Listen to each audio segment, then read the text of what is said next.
what did we do last time?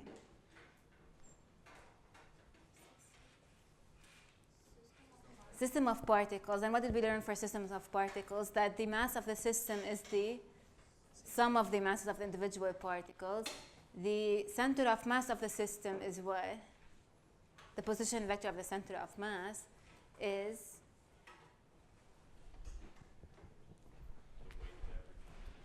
exactly the weighted average weighted by it's the sum of mi ri over the sum of mi, the weighted average of the position vectors.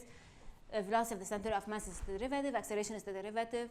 The linear momentum of the system of particles is what?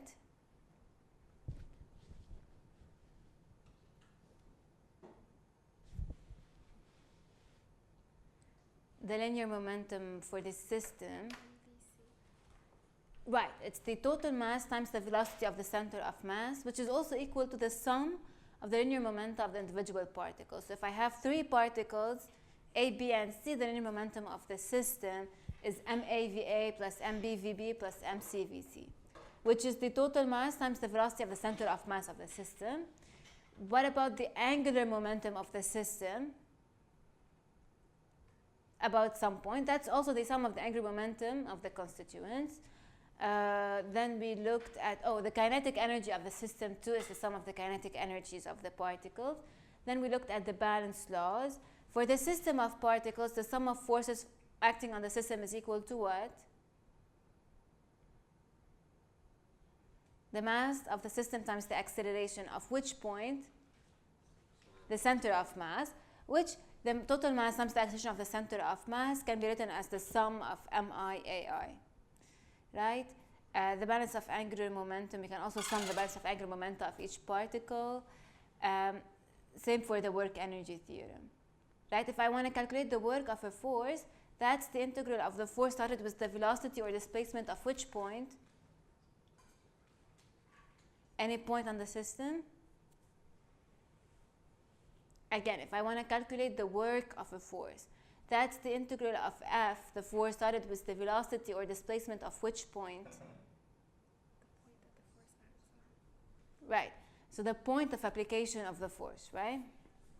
Okay, I have a question. So have you solved the space shuttle satellite problem? Raise your hand if you have. I think that's in the linear impulse linear momentum problem. 1, 2, okay, so a few of you have. What about the rest? Are we not solving the problem sets? Maybe that's why we cannot answer my questions at the beginning of lecture. Okay, we need to be solving these sets. So there's one problem, the space shuttle and the satellite. So you have a space shuttle and a satellite. And what is happening in this problem? What is happening in this problem?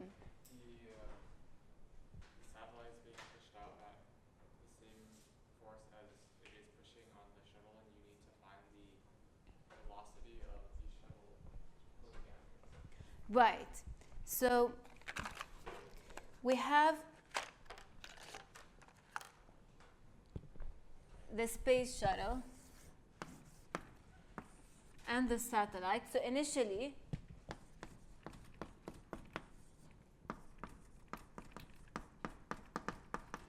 the satellite is in the shuttle and they're going together at the same speed, right? The satellite is inside the shuttle. Then the satellite is ejected away from the shuttle. Which way does the satellite go?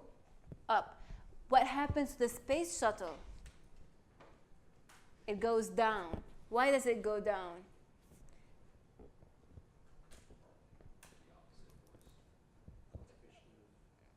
Right, exactly. There's a conservation of linear momentum for which system?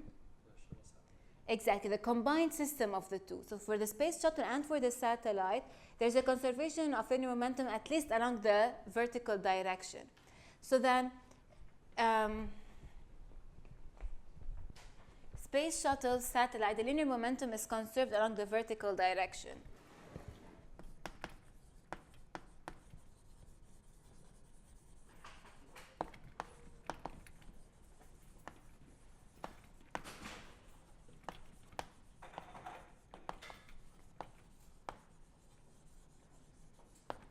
Okay, so the G of the system, the linear momentum before ejection, along the vertical, I'll take that to be EZ, is equal to the linear momentum of the system post-ejection along EZ. And if I say that, for example, before ejection, the system is not going up and down, then what is the linear momentum of the system along EZ pre-ejection? 0.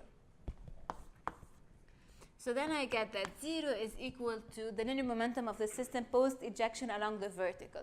So that's V prime of the shuttle dotted with EZ times mass of the shuttle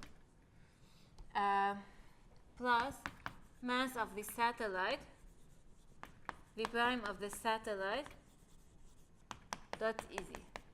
So now we can see if I take one of these terms to the other side, the V dot EZ for the satellite and V dot EZ of the shuttle, they have opposite directions, opposite signs. When one goes up, the other goes down.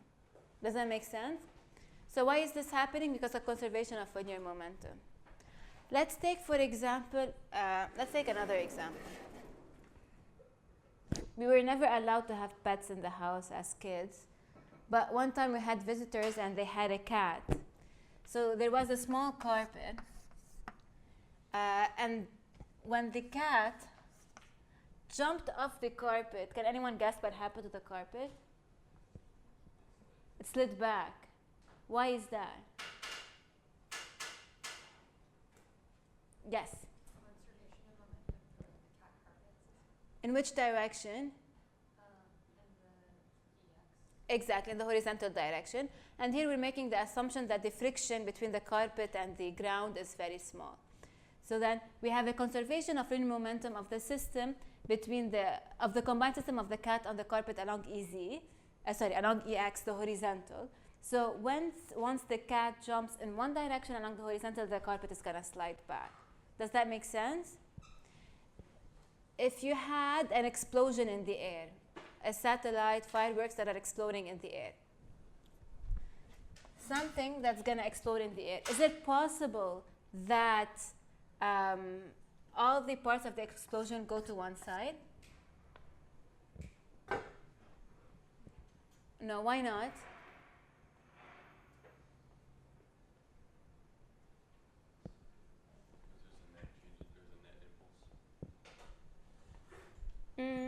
Let's say there are no external forces acting on the system. So what is going to be conserved?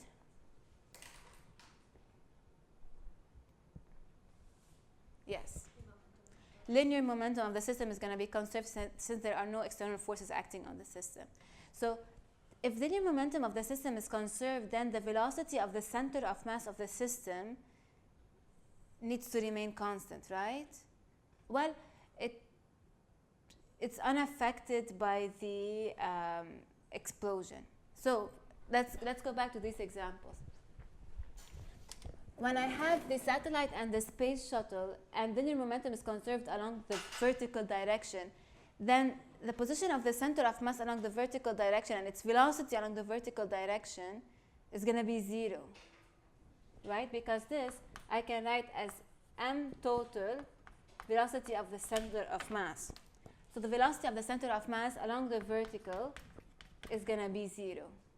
So the space shuttle is going to go up, down. The satellite is going to go up such that their center of mass has 0 velocity along the vertical. That's from the conservation of linear momentum in the vertical direction, and because the system is initially at rest along the vertical.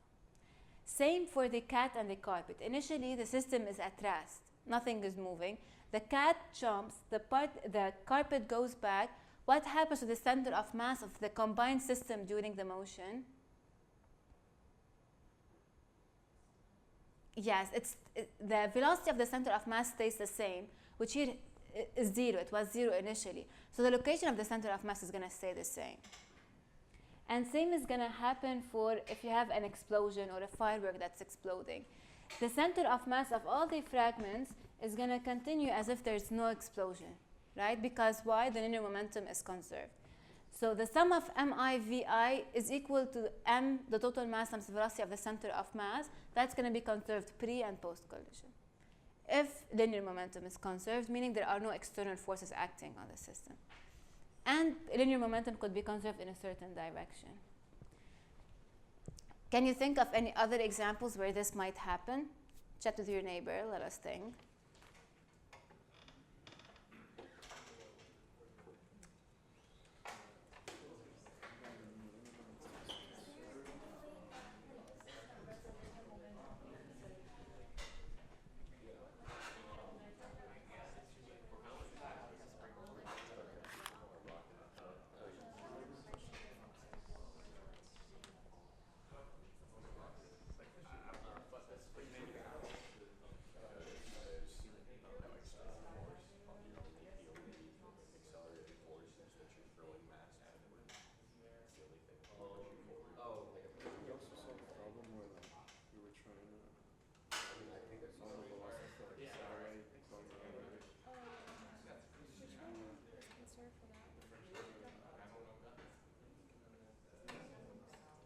Any ideas? What do we think?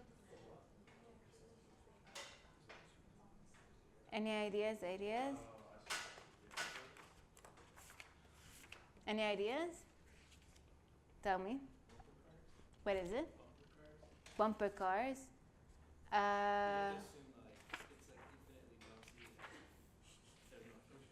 Okay, so then what happens? If you jump off the car, it's gonna go back? Or? No, if you hit one of the car with the the other car stationary, it's gonna move? Yeah, that's the conservation of linear momentum for the combined system of the two during collision, which is the collision problems we solve. So yes, that's right. Yes? What's that like desk toy where like you have the metal balls that hit each other?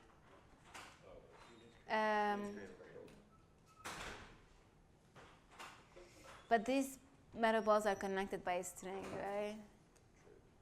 So the system might be a bit more complicated.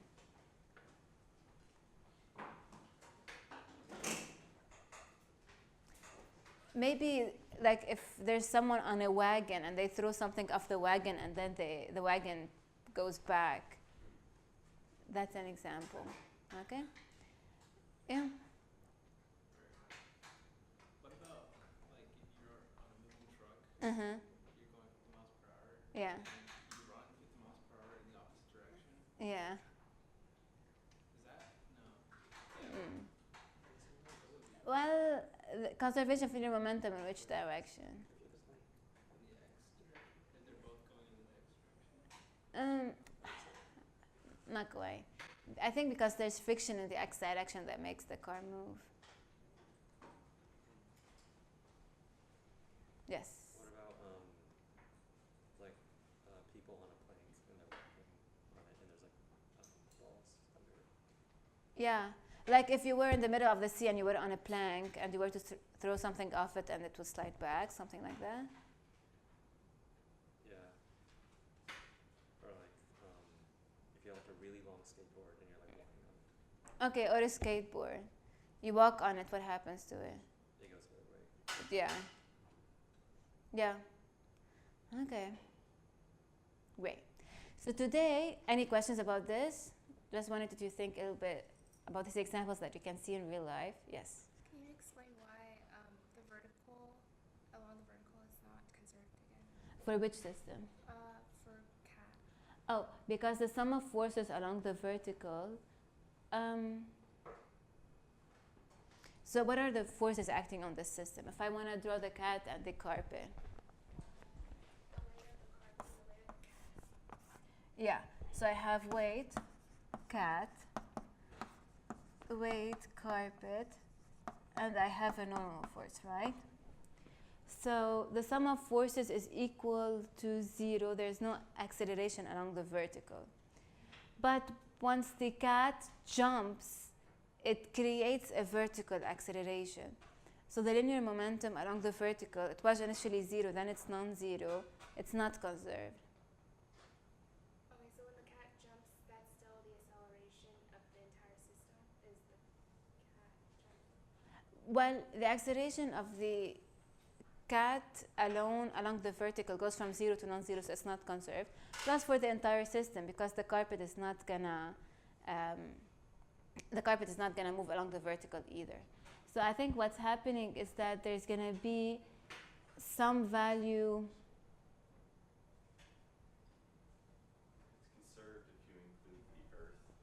Yes, yes, you'll need to include the earth because there's going to be some force between the carpet and the earth, the carpet and the cat that's going to cause it.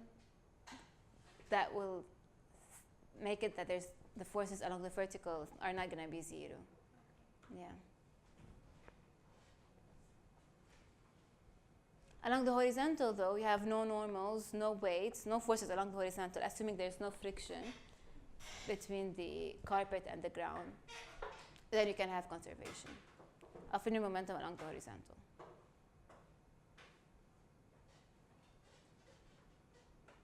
Good question. Any other questions?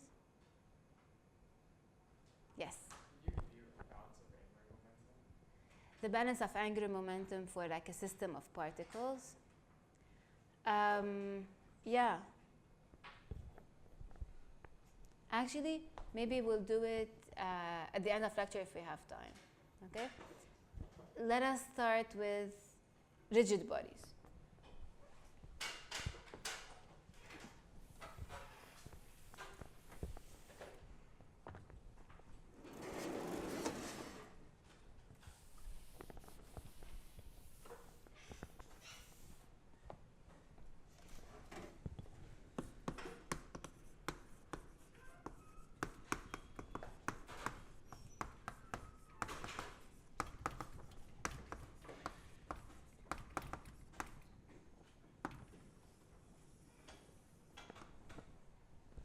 So everything we've covered for a system of particles, for a particle, then for a system of particles, we're going to cover for rigid bodies.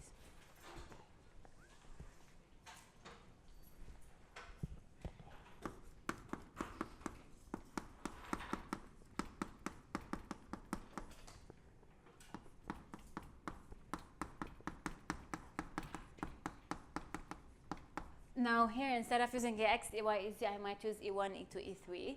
And we're going to go back to the figure that we introduced the first week of class, which is considered a rigid body. Well, no, general continuum. This is the reference configuration.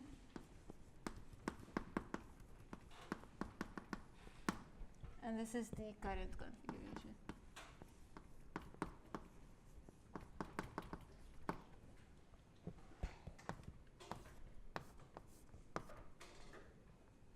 Okay.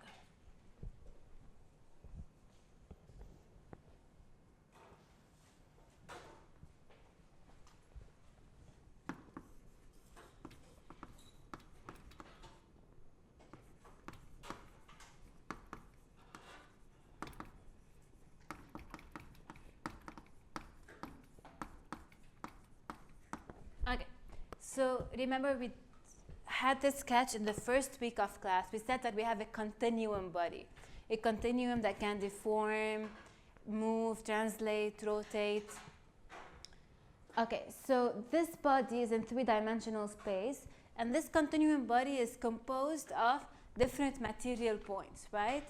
We call these material points X.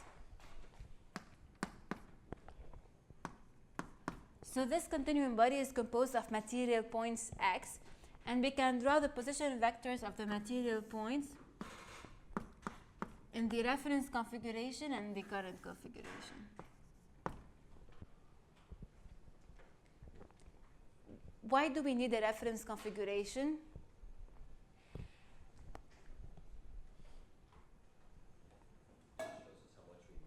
Exactly, to show that something actually moved or changed. So X is the material point, name of the material point. I can name it anything, A, B, C, D, Teresa. I can name the material point anything. X is its position vector.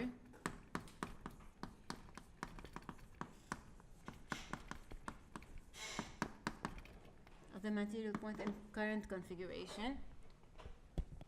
We can call this current configuration kappa 0, the reference configuration kappa 0, the current configuration kappa.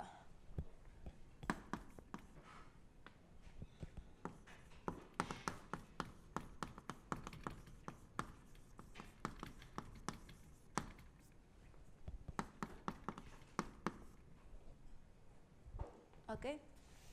So then,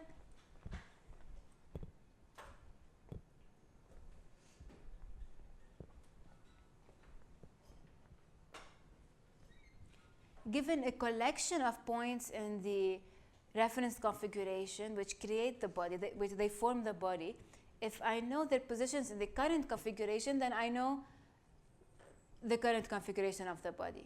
In other words, I know the motion.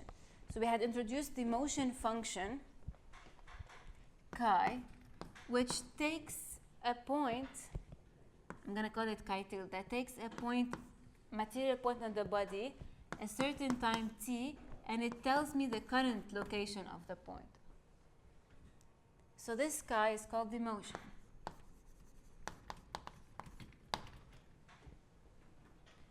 So what is the motion? It's a function. It takes the material point, it takes time, and it gives me the current location, position vector of this material point at this time. Now instead of taking the material point itself, it could take the position vector of the material point in the reference configuration.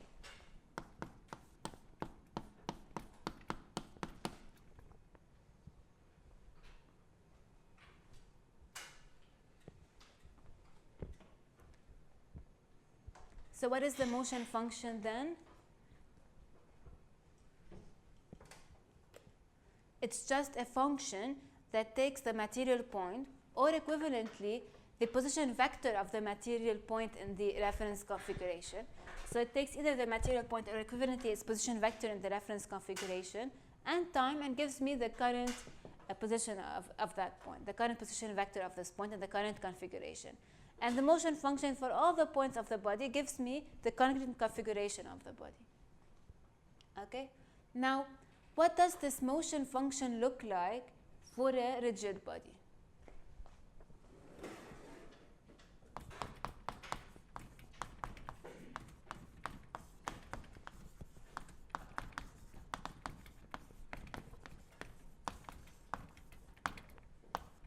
Okay, hopefully there are some simplifications, right?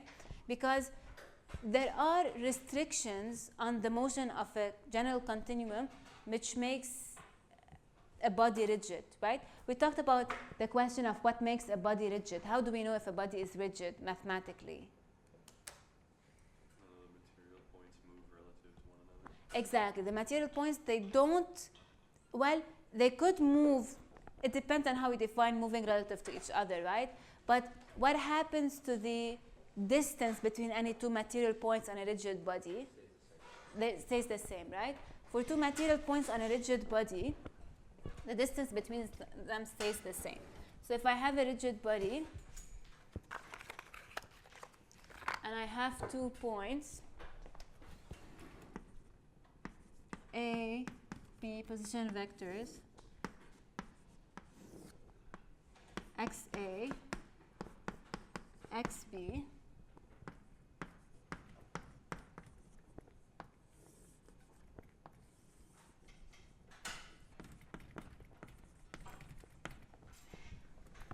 so if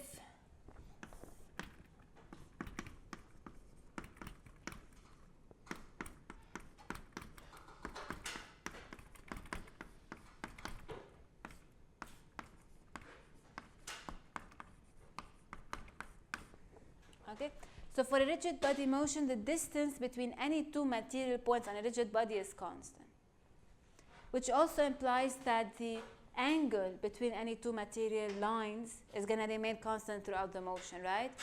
So if I have a rigid body which is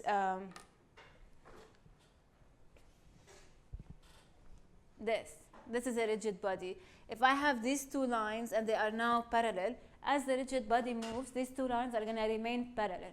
The angles are going to be conserved. Now there's one motion where or one transformation where angles are conserved, distances are conserved, but the motion of the body is not rigid, and that's mirroring. So we will not allow for mirroring, reflection. So for that motion, that's not a rigid body motion, right? Okay. Any questions so far?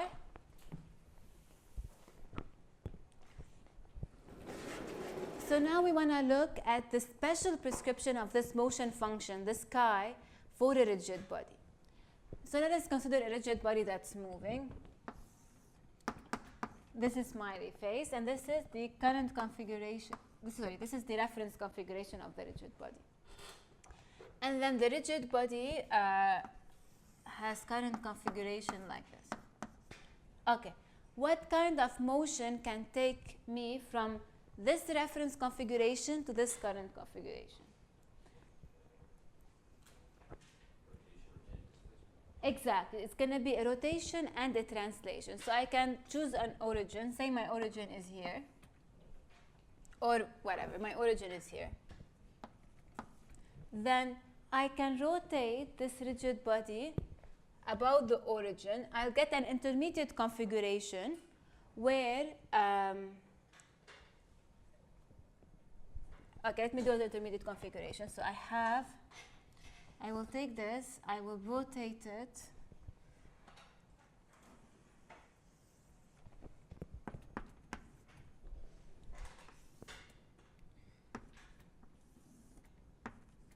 So I have XA, XB, reference configuration. Then I have an intermediate configuration.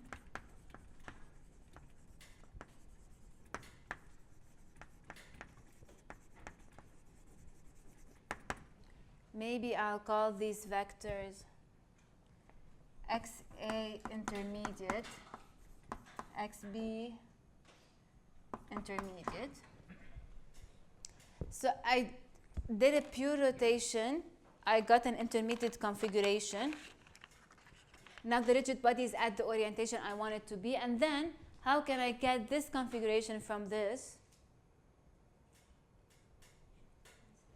Yeah, I just need to translate. These vectors are the same, right? The translation vectors for the 2 points.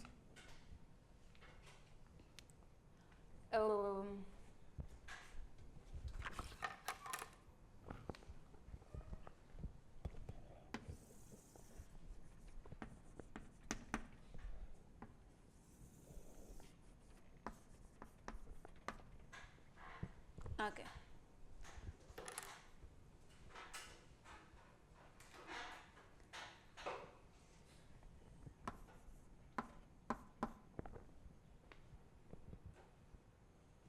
So this position vector x in the current configuration is equal to the position vector in the intermediate configuration plus the translation q, right? The position vector in the intermediate configuration plus the translation q.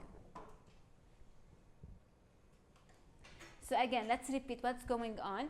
I have a rigid body that has moved. I can divide this motion into a pure rotation, then a translation. So I rotate, pure rotation, I get an intermediate configuration, rotating about the origin. Then I translate, and I get the current configuration of the body. So notice that the translation, does it depend on what material point of the body is? So in other words, do I translate different material points on the rigid body by different amounts? No. I translate them all by the same amount. What about rotation? So Q is going to be a function of time only, not a function of the material point. What about the rotation? All the vectors, XA and XAI, XB and XBI, I rotated also by the same amount. So I'm going to define an operation, I'm going to call it a rotation, that basically rotates a vector. So I'm going to call this Q x plus Q of t. And this rotation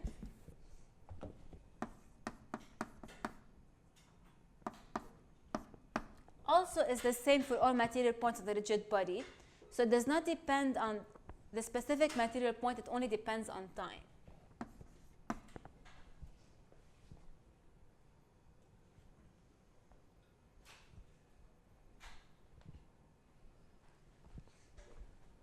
Okay? I want to see if you understand this. So first of all, make sure your neighbor understands this. Take a minute. And then if you have any questions, let me know. Oh, that's a good question. We're going to talk about it in a bit. But for now, make sure you understand the steps.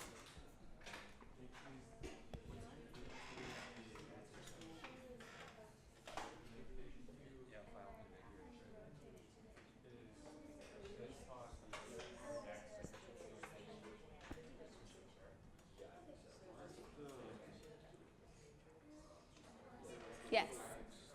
Why is it from the origin to every point on that rigid body? Mhm. It changes the same amount of distance from the origin. Not from the origin, from the intermediate configuration. Oh, okay. Right? So now that I'm here, to get to here, I move all the points by the same amount. Yeah. So from here to here, also all the points, all the vectors rotate by the same amount. That's because what makes it a rigid body is that every point is fixed relative to each other. Exactly, exactly. So the distance between them needs to be conserved. Yeah. Oh, so they're just like the final position of the key. Any questions? Questions? Questions?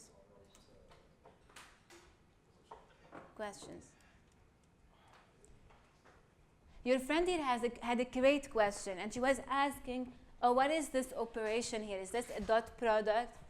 The answer is no. Q is a object. What does it do? It takes a vector and it rotates it, right? So it acts on a vector to produce another vector. Such an object that acts on a vector to produce another vector, if it is a linear transformation of vectors, we're going to explain what linear is, then this object is a new mathematical object that I don't think you've heard about. It's called a tensor. Have you heard of tensors before? Yeah?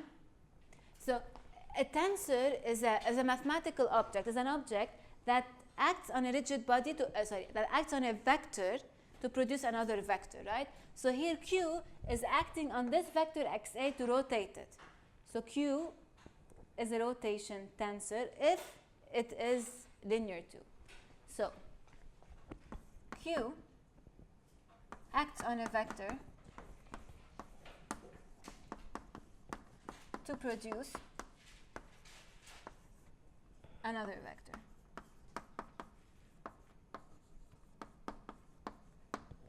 Such an object, if it's also a linear transformation, it's termed a tensor.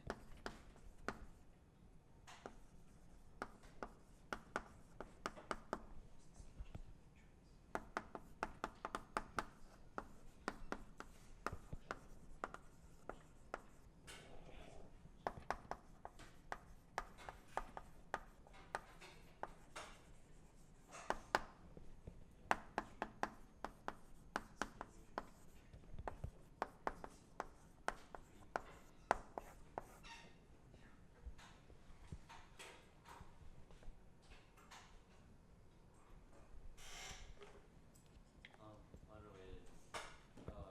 What's the calculator policy on midterm 2? What is it?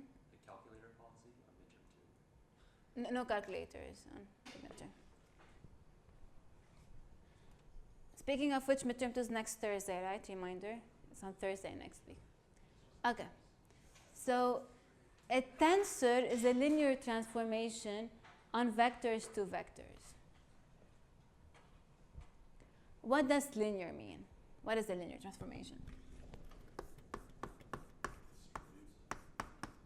What is it? Yes. Yes. What else?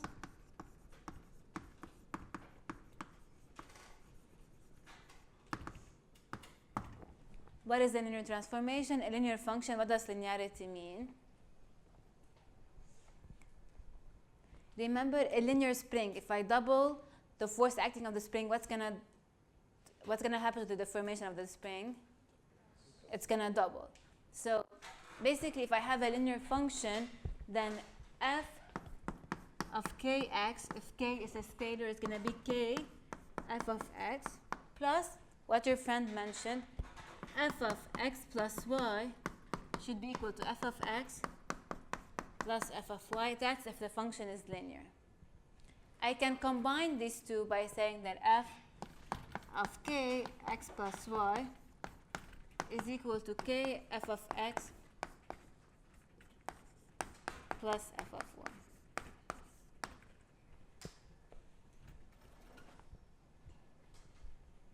So then, is this rotation of vectors, is this a linear transformation? If it's a linear transformation, then we would need that the rotation of a scaled vector should be equivalent to rotating the vector, then scaling it. And if Q is a linear transformation, then the rotation of the sum of two vectors should be equal to the rotation, the sum of the rotations.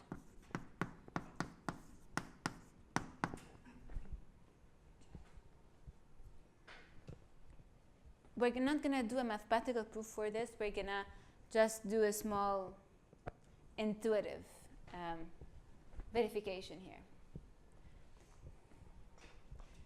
So let us say I have a vector v.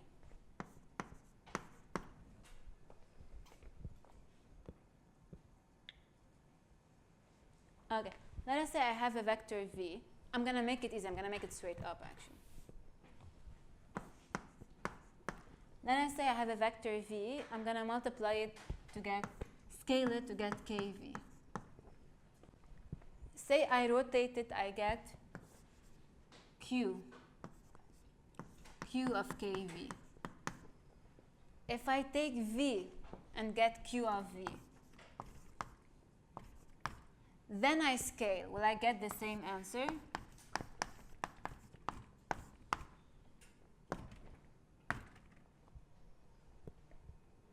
Yeah. If I scale then rotate, will I get the same answer as rotating then scaling? Yes. Okay, take a minute, check with your neighbor the second condition here. That if I sum then rotate, is it the same as rotating then summing? If I have two vectors, I sum them, then I rotate them. Is it the same as taking the two vectors, rotating each one, then summing the result? Take a minute, check it, let me know.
Okay, so what do we think? Is this operation linear?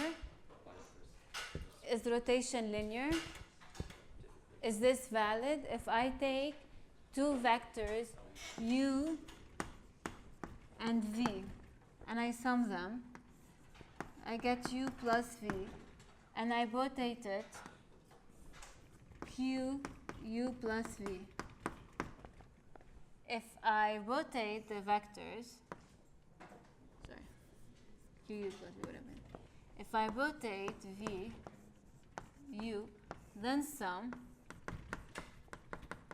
I did get the same answer. Here I made a rotation 90 degrees like this. So actually, yes. This also holds. So rotations are actually linear transformations. So Q, this object, is a linear transformation, plus it acts on vectors to produce another vector. then it's a tensor. We call it a rotation tensor.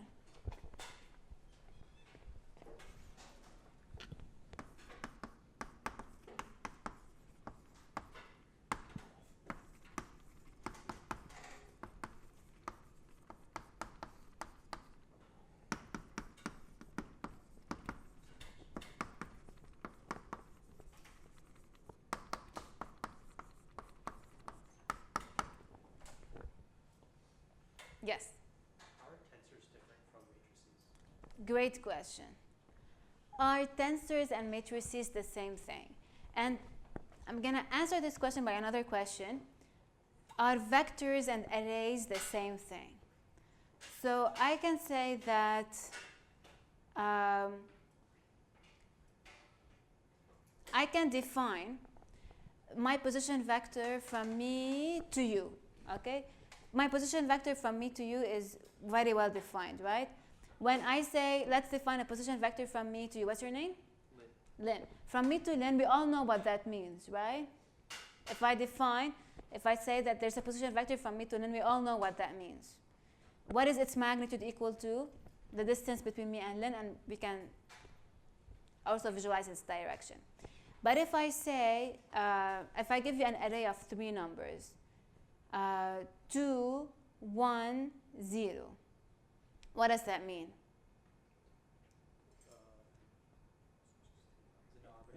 These are just numbers, right? For an array to make sense, like a vector would, I would have to define a basis, right? If I say that I have a basis ex like this, ey like this, ez like this, then I can say that the distance or your position with respect to me expressed in this basis can be given by an array of 3 numbers, 2, 1, 0. But an array, it needs a basis to make sense, whereas a vector is defined independent of the basis, right? Now, however, we can have a vector introduce a basis, then express the vector in a certain basis using an array. It's the same thing for a tensor. A tensor exists independent of coordinates.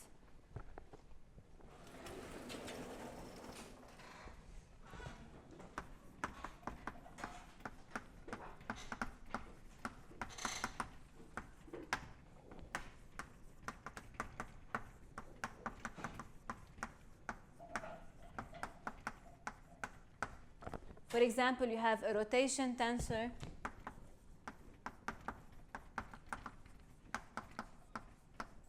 which we just saw. It takes a vector, it rotates it, such that Qx, what does this sentence mean here? What does this mean? If I have a rotation tensor Q, it acts on a vector x.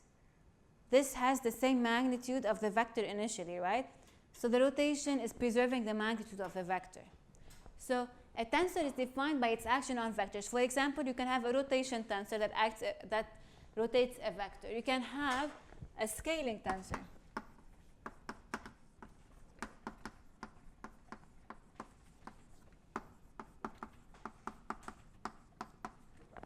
Okay, so some tensor that acts on a vector to scale it.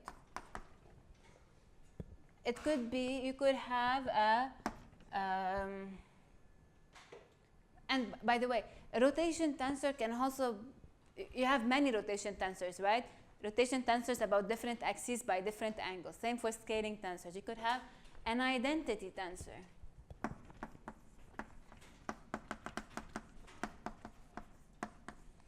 Which acts on a vector and gives you the same vector. It's an identity. So a tensor, and it doesn't have to be this simple, what a tensor does. It could be a combination of rotation and scaling and a different kind of transformations. We'll see examples.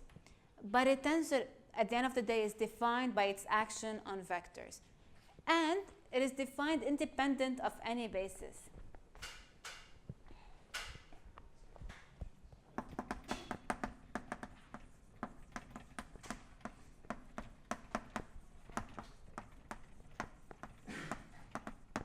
However,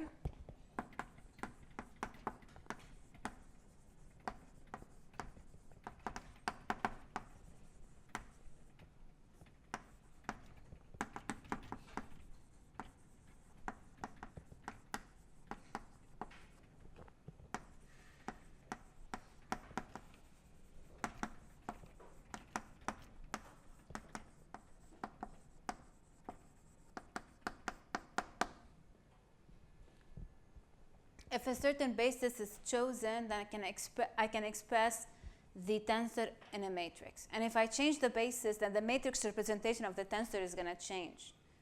If I change the basis, then the matrix representation of the tensor is going to change.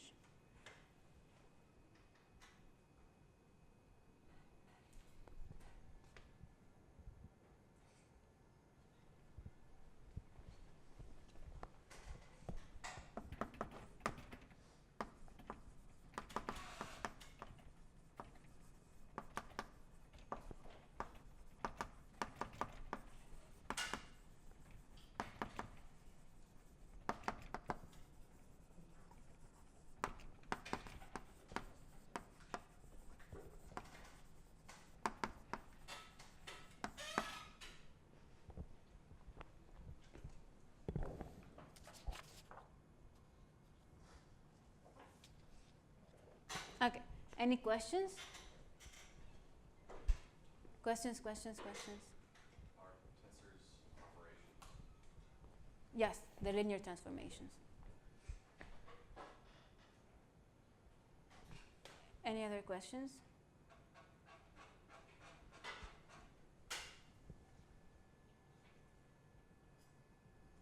Yes. What do you mean by the matrix changes but the tensor remains the same? Did you learn about eigenvalues and eigenvectors? So you can have a certain matrix expressed on a certain basis, and it is not a diagonal matrix, right? And you can express it in a different basis of eigenvectors, and it becomes diagonal. So you can change the basis, the matrix representation changes. Yeah, does that answer your question? Yes. But like, if the tensor remains the same, isn't that the same thing as like fixing a basis for a certain matrix? We don't want to introduce a basis. We want the tensor to be defined as an object without even ever introducing a basis. Okay. Like the precision vector from me to you. That's defined without any basis. It makes perfect sense without any basis. Yeah. So a tensor that rotates a vector 90 degrees about EZ, this is defined independent of any basis about the So vertical. it's like relative between the different. What is it? So like it's defined relative to like the things it's acting on, or It's defined by its action on a certain vector. Yeah.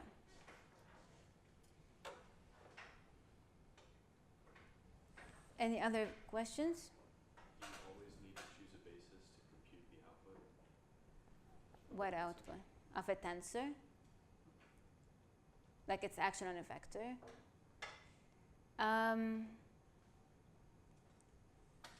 Abstractly, ideally, no, because a tensor exists independent of the basis. But usually, yes. We will see. Let me introduce the tensor or bond product.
Okay, so the tensor or bond product,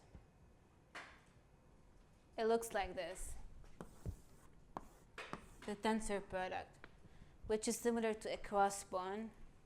It's like a bread with a crust on it that I think in the UK they bake during Lent. So that's why it's also called the bun product. So usually some people might call this A tensor product B, but it's easier to call it A bun B. So A bun B is a mathematical object defined such that A bun B acting on some vector C is equal to B dot C times A for any vector C. Any thoughts about this A bun B? Remember, there was a point where you did not know what the sum of two numbers is, the multiplication of two numbers, the dot product between two vectors, the cross product between two vectors. And today is the day we're going to introduce the bun product of two vectors. Yes? Do you always need like a third vector C for it to make sense? Yes, that's how it's defined, yes. Yes. Is A bun B being multiplied by vector C or being dot product by it? It's acting on the vector C. What does that mean? Wait, is it a tensor? Like the Well, could it be a tensor A bun B? Does it act on a vector to give another vector?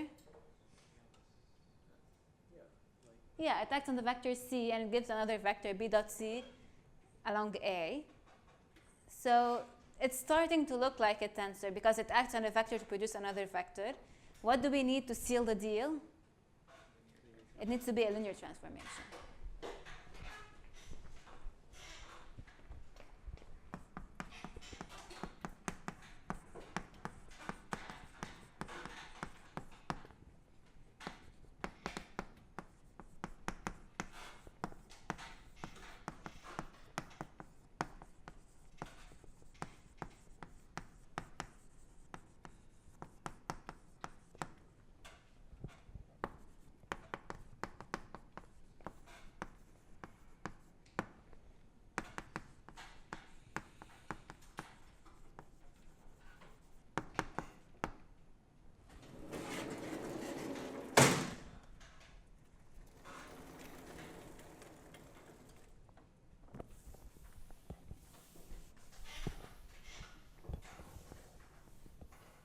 Okay, so how do I show or check if A bun B is a linear transformation?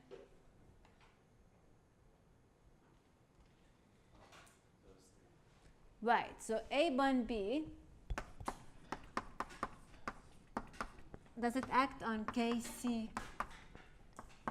Is that equal to K A bun B?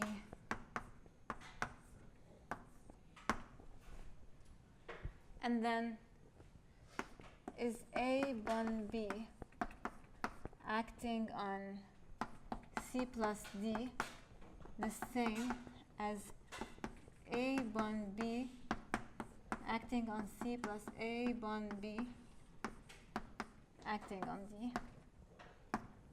We need to check, right?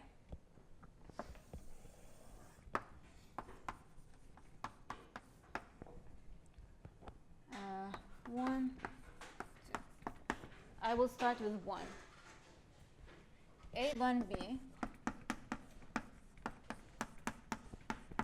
KC, that's equal to what?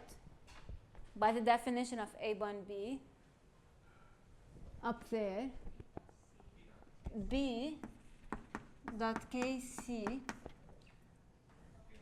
like acting on A. Right?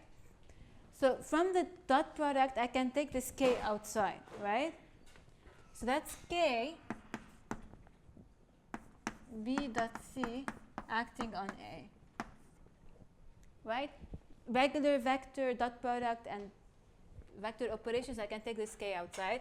And then what is K? What is B dot C acting on A? A bun B acting on C. So this is the first one done, right? I showed that A bond B, KC acting on KC is K times A bond B acting on C.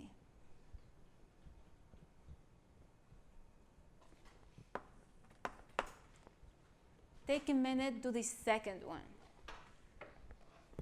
Do it, because you need to practice your tensor operations.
So I will start.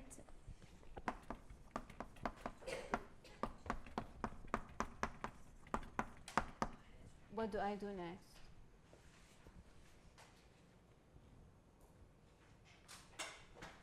I started with this sentence. What do I do next? I will apply the definition of the bond product. So what is this equal to? What is it?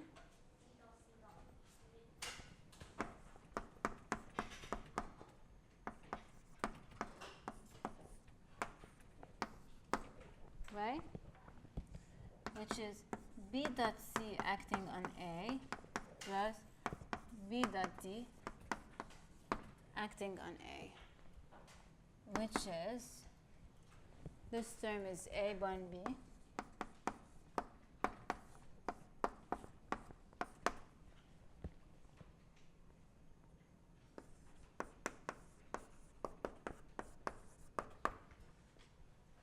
and that's it. Any questions? So A bond B is indeed a tensor.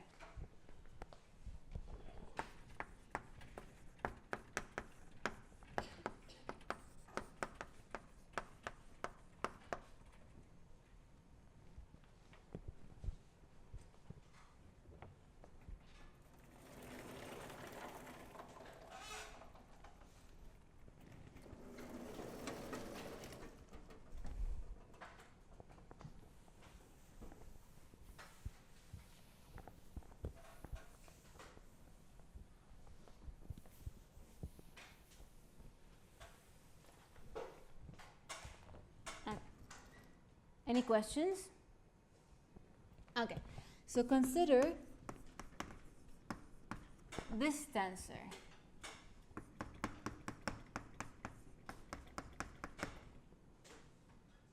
What does it do?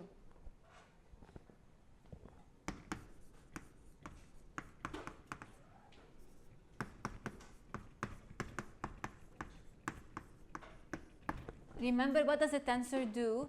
Well, how is the tensor defined? It's defined by what it does.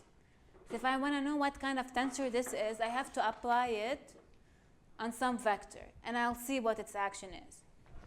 So I'll take E1 by E1, apply it on some vector V or U. That's going to give me what? U dot E1 or E1 dot U along E1. So what kind of tensor is this? It's a projection tensor along E1.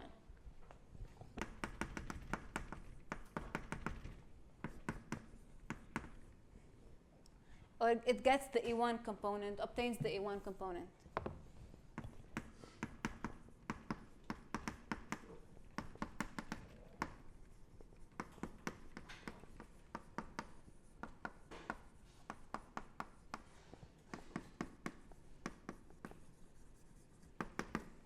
Okay, let us consider another tensor.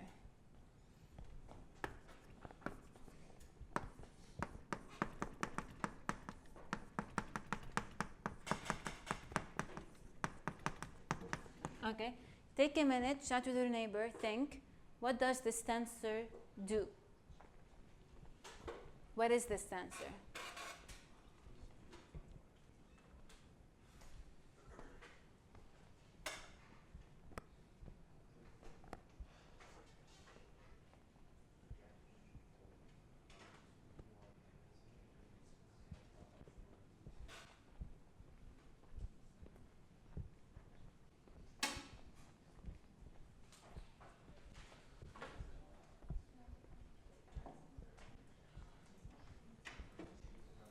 What do you think? Any ideas? So if you're still thinking that then you need to apply it to a vector u, and you can even consider u to be u1 e1 or ux ex plus uy ey plus uz ez.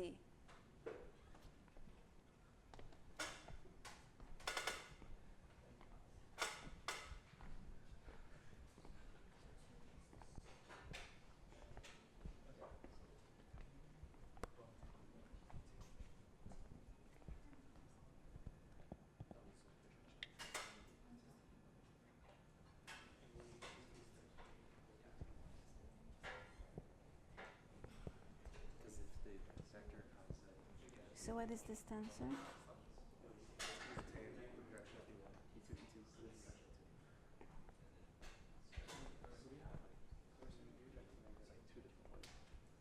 maybe it's like, I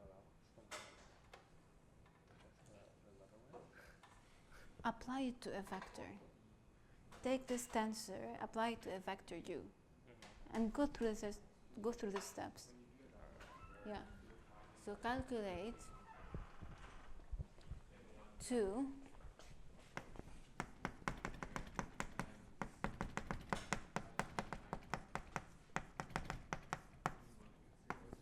apply to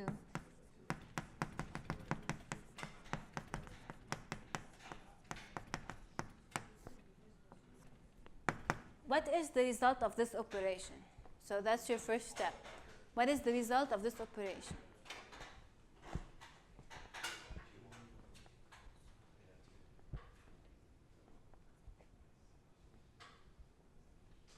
Do you have a pen and paper? Where's your pen and paper? You're writing it there, so can you do this operation?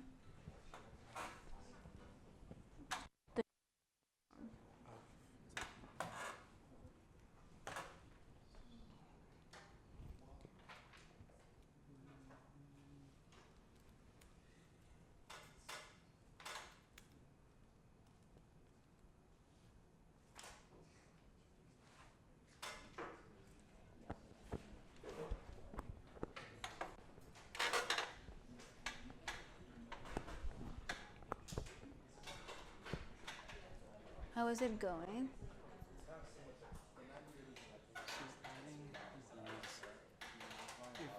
E1 is a projection of vector. Would this be a projection of a plane? Kind of.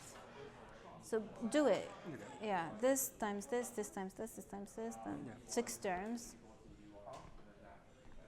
So where's your calculations? What is the answer there? Would it just be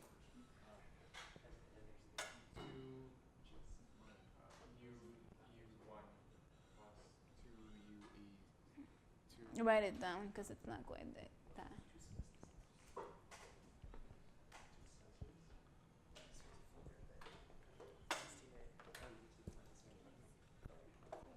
Gives you 2 times the vector. Very good. Yes, that's right. Maybe you can help out your neighbors. Did you guys get the answer? Yep. Yeah. What is it? Show me. 2u1, then in the one direction, and then 2u2 in the u2 direction. Right. Okay. Can you help your neighbors behind you? You've got it? They're just projecting onto a plane. Right. So the answer is, your friends have got it, 2u1 e1 plus 2u2 e2. So how did you get this answer? You basically applied this tensor to the 3 vectors here, and same for the second term. So the 6th term simplify into 2. So I have a vector u.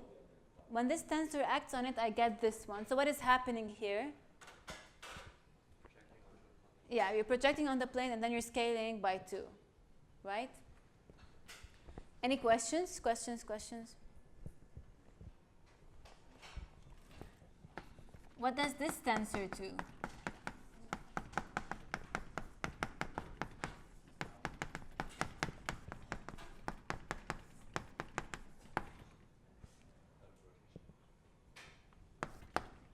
What does this tensor do?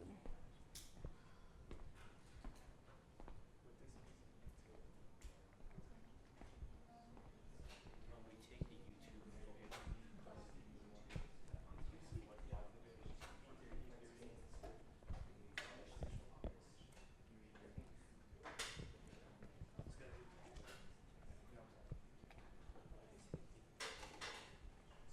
What does it do? I don't think it's a rotation.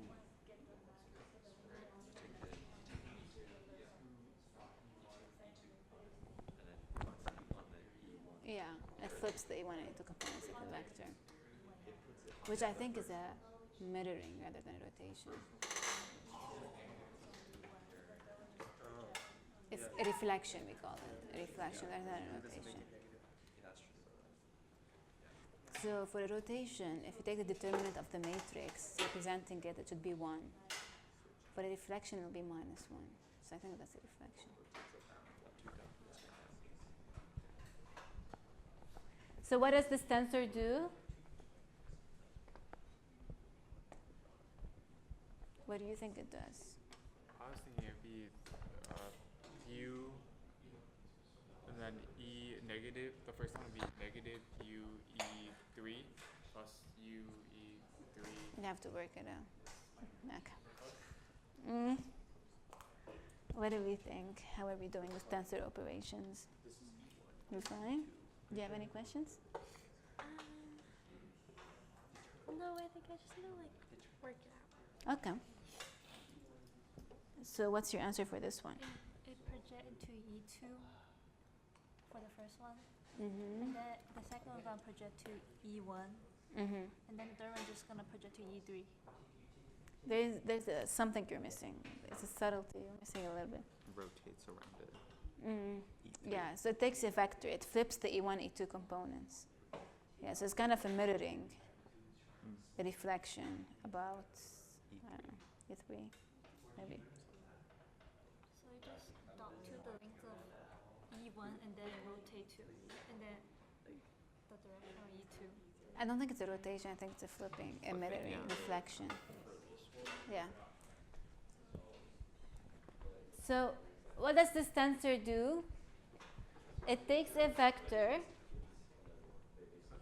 it flips its E1, E2 components, and then the E3 component remains the same, right?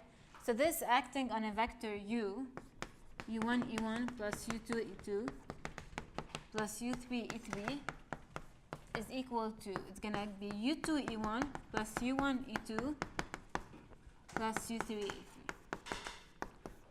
So some sort of reflection, okay? If you cannot see it quite quickly, it's fine, it's totally normal. All you need to do is you need to practice again the operations, make sure you do a few of them, and then you'll get the hang of it. You'll be able to do it quickly. Any questions? Oh, one more tensor.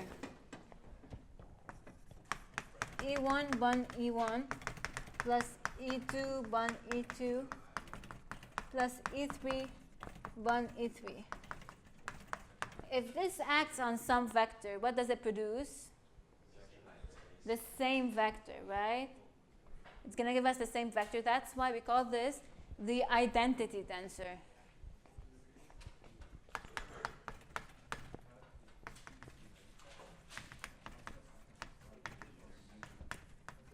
Okay, so I acting on any vector gives you the same vector. That's the identity tensor.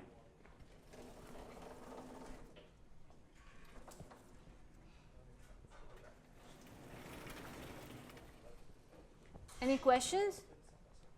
Questions? Questions?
Can anyone guess what a corrotational basis is?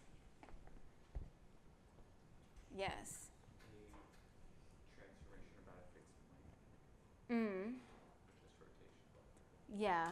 So it's a basis. Any other guesses? It is fixed to the rigid body, right? It is fixed to the rigid body, but the body itself is moving. So it's a basis that corrotates with the rigid body. It's a basis that corrotates with the rigid body. It is fixed as seen by an observer on the rigid body. But in absolute sense, it's not fixed, it's moving, right? So a corrotational basis, basis that is fixed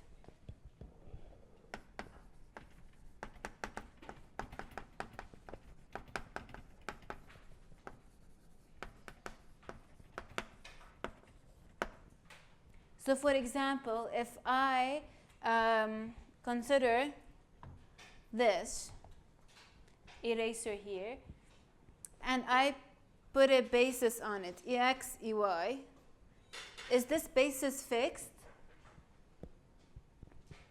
It's fixed on the eraser, but the eraser itself is moving, right? So this is a corrotational basis that is corrotates with the eraser. So in absolute sense, it's not fixed. So its derivatives are not going to be 0. What we're going to also assume is that initially, the corrotational basis initially coincides with the fixed basis.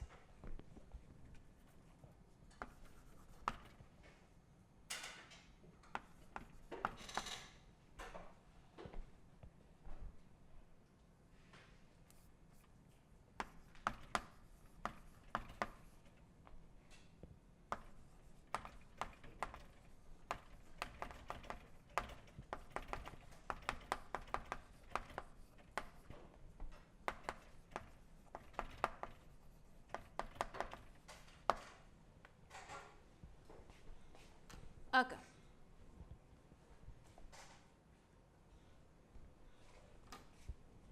So a corrotational basis is a basis that is fixed to a moving rigid body.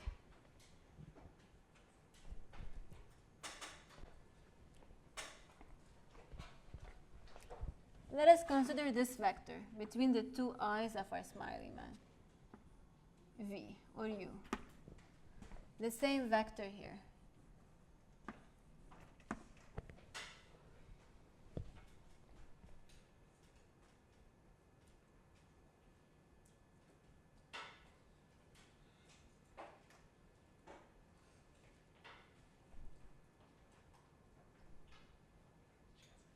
What can you say about this vector u?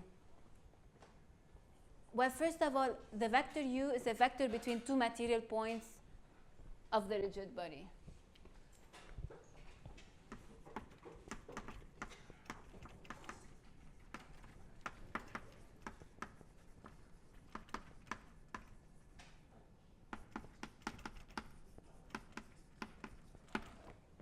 Notice anything special about u? What is it? Its expression in the co-rotational basis remains the same. Right. So notice the components of u along Ex and Ey, the co-rotational Ex and Ey, as the sphere moves, do they change? No, they remain the same. So let's think of an example. Consider this paper here. Not this one. This one. Consider this paper to be my rigid body. I will draw a vector on it and a basis.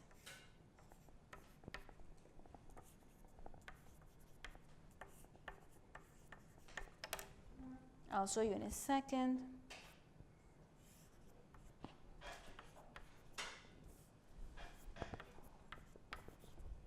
Okay, so I have this paper, I have a vector v on it, right? And I have a co-rotational basis. And I can express this vector v as xex plus yey, agreed? I can express the vector v as xex plus yey. Can I write the same expression as the rigid body changes? Yes. The components of the vector on the co-rotational basis remain the same during the motion.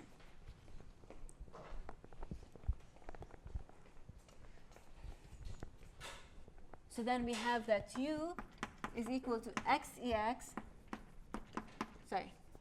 plus yey, where x and y are constant.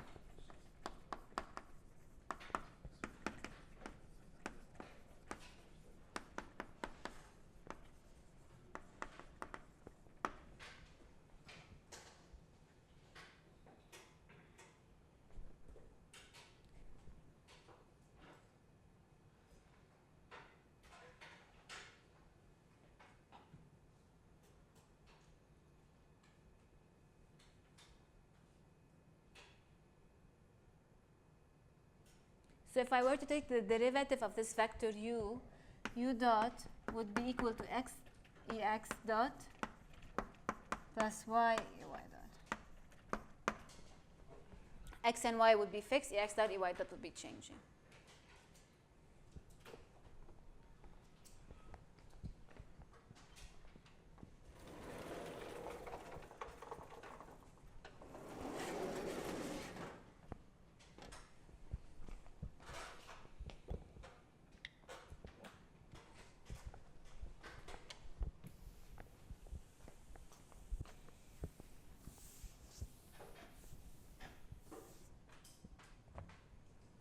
Okay, a lot of new stuff today, right?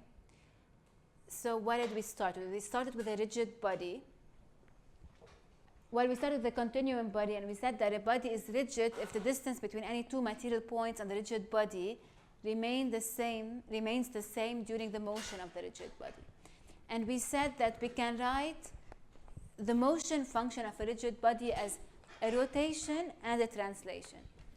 Q is equal to qx plus q, where the big Q is a rotation tensor, and we defined what tensors are. We introduced the bond product, which is a way to express tensors. Let me consider a rigid body with 2 points, 2 material points on the rigid body. Let A and B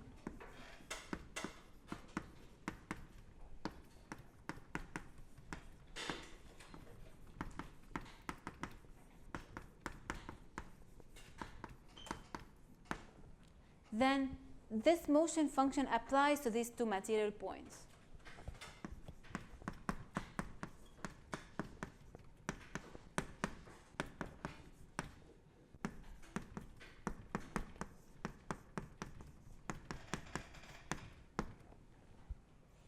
Right? Do we agree with this?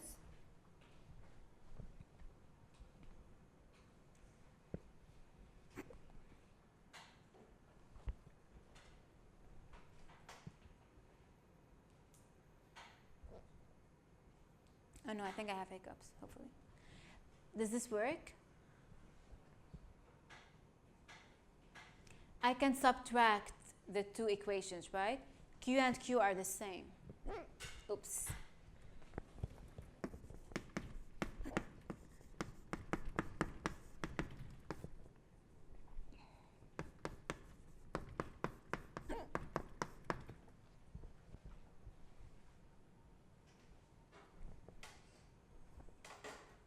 Agreed?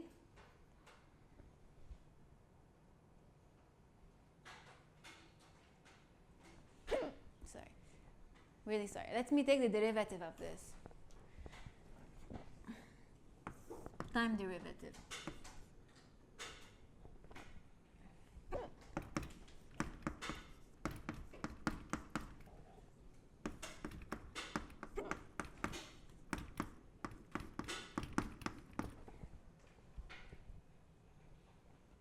Right? Why didn't I take the derivative of big XB and big XA?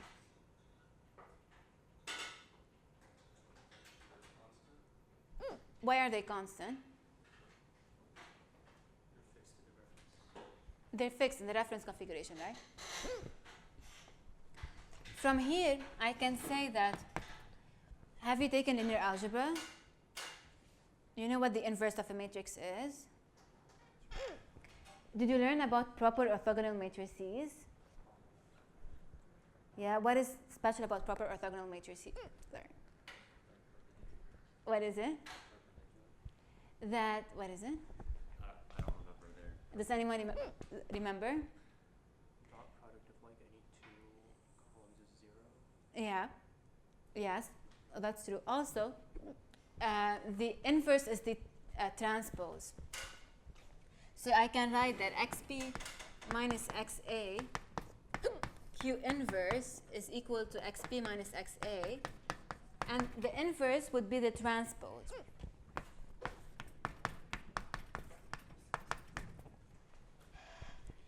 Q is a proper orthogonal tensor. It can be shown it is a proper orthogonal tensor.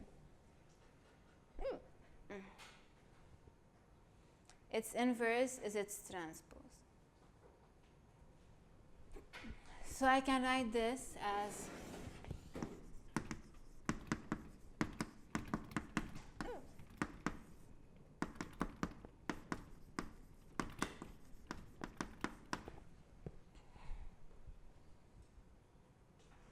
So anything we can do with matrices, we can also do with tensors. now there are definitions, like for example, you know what a skew-symmetric matrix is, right? The transpose of a matrix, a symmetric matrix, all of these operations that are defined on matrices on their components are defined on tensors too without reference to the basis. So I can define what the transpose of a tensor is without referring to any basis. Okay? I can define what a skew-symmetric tensor is without referring to any basis. But the definitions are going to be equivalent. So if a tensor is symmetric, then its matrix representation is symmetric too.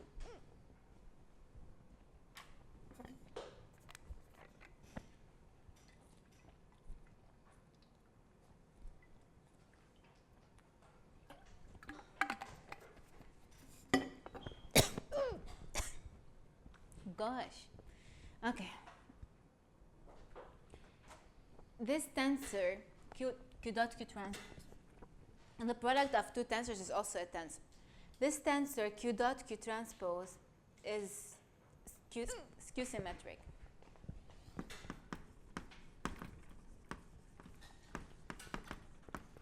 We can easily show that it's skew symmetric. For the sake of time, I'm going to refer you to the notes for this. Okay. This is skew symmetric. A skew symmetric tensor, what? A skew symmetric matrix has how many independent components? Remember, a skew-symmetric matrix has zero on the diagonal zeros, and then these are opposite to these, right? So how many independent components does a skew-symmetric matrix have? Three. What other object has three independent components? A vector, right? So skew-symmetric tensor can be replaced by a vector cross product, where this vector is defined such that these two operations are the same.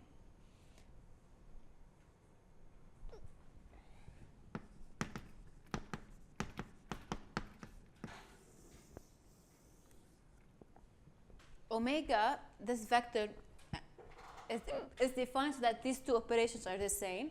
Omega is called the angular velocity vector.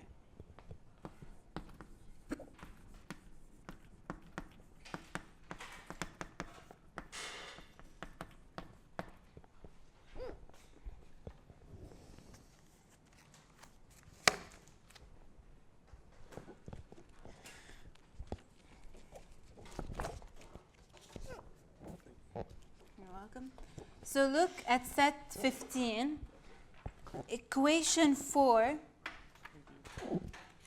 Equation 4 is what we have on the board. Equation 5 is its derivative. I can relate the acceleration, so I can take the derivative of this equation to get equation 5 in the notes with you.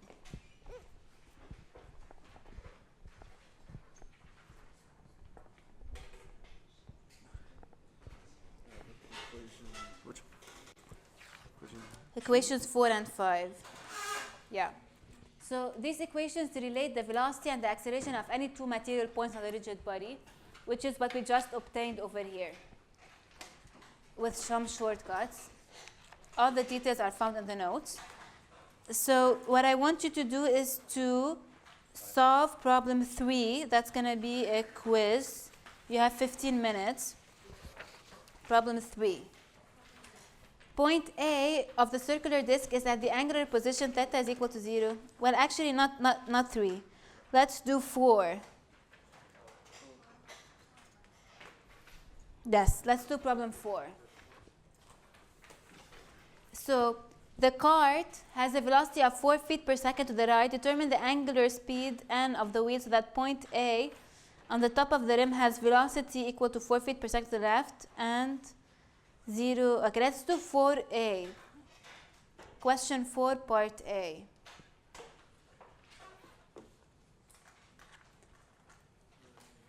So I want to find the angular velocity of the wheel, right? Do I have to find, in problem 4, question A, I need to find the angular velocity of the wheel, this omega quantity for the wheel. I know what VA is, right? What is VA in this problem? 4 feet per second, and I'm given the direction to the left. Right. Do I know the velocity of any other point on the wheel? The center, right? VO. What is the velocity of point O? 4 feet per second. It's the same as the cart. Why do all the points on the cart have the same velocity? No, not because it's a rigid body, because it's just translating, right? When you have pure translation,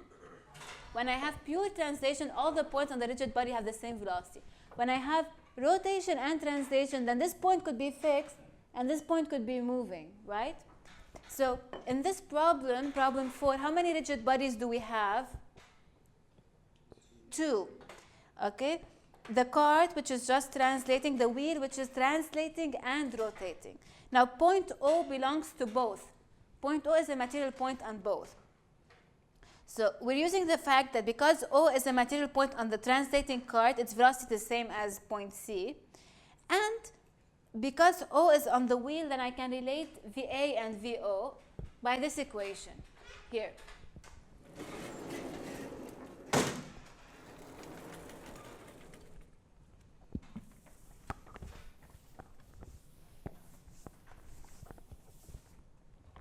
I can write that VA minus VO is omega cross XA minus XO. And I'm introducing a basis here, EX, EY. What is VA in this problem?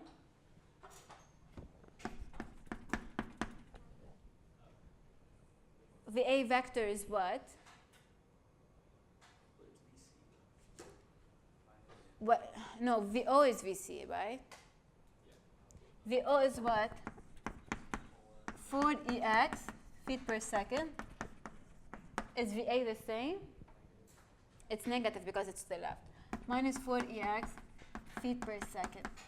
Do you know what XA minus XO is? At this particular instant considered, what is XA minus XO? Yeah, along EY, right? I need a vector. What is the radius equal to? 10 inches, so 10 over 12 EY feet. Okay. And in this course, we're always going to consider planar rigid body motions. So omega and alpha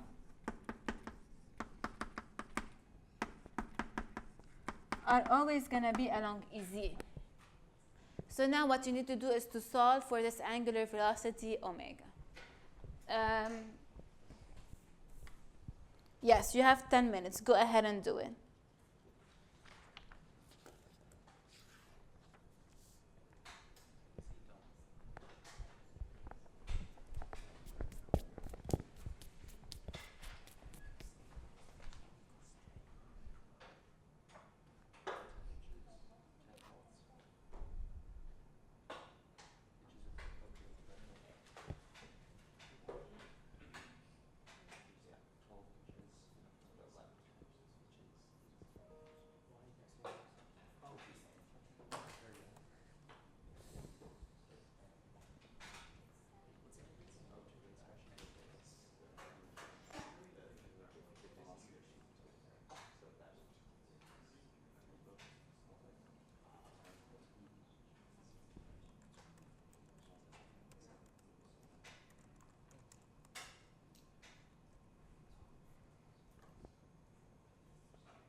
I guess I've created the assignment on Gradescope.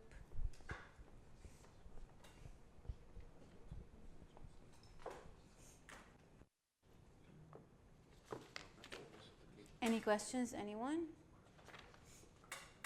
What does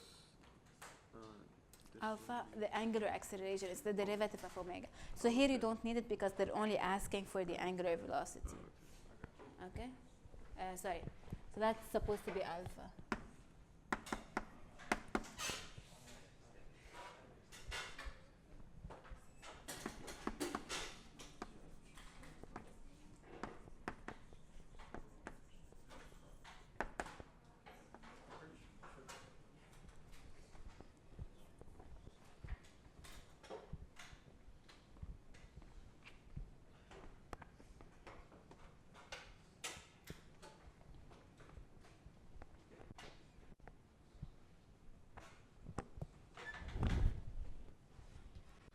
Are you done? Do you have any questions?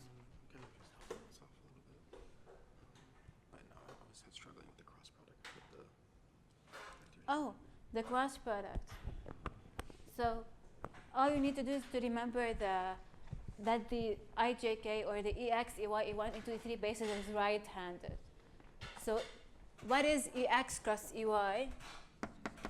Yeah. And it's cyclical. So EX cross EY is EZ cross EX is EY. And when you turn the other way, then you add a negative sign. Yeah?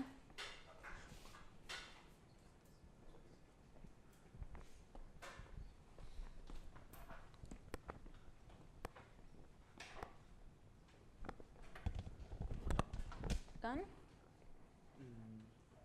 Yeah, but I'm not sure why I'm wrong. Okay, so the answer you get here is in radians per second. You need to convert it to ref per minute if that's what you want. Yeah.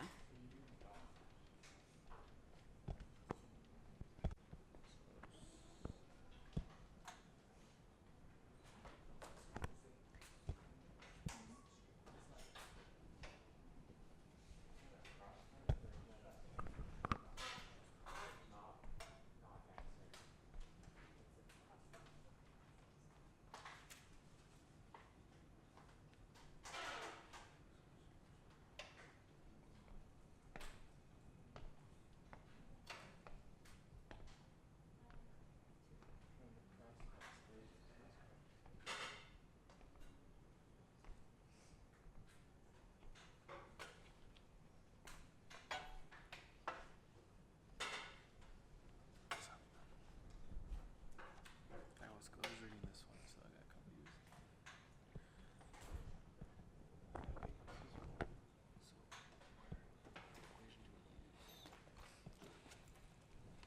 This one, the one in the box, which is pre-written down there.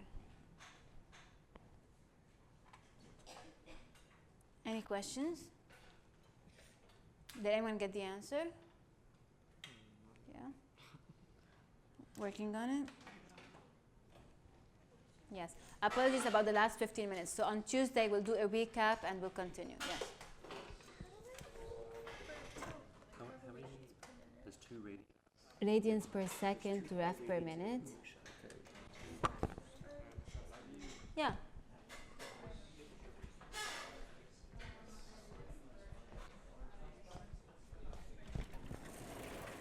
So you have some answer in radians per second. And you want to write it in ref per minute, right? 1 radians is how many revolutions? 1 over 2 pi, right? Because 1 revolution is 2 pi radians. And then 1 second is how many minutes? 1 over 60. So yeah, it's x 60 over 2 pi.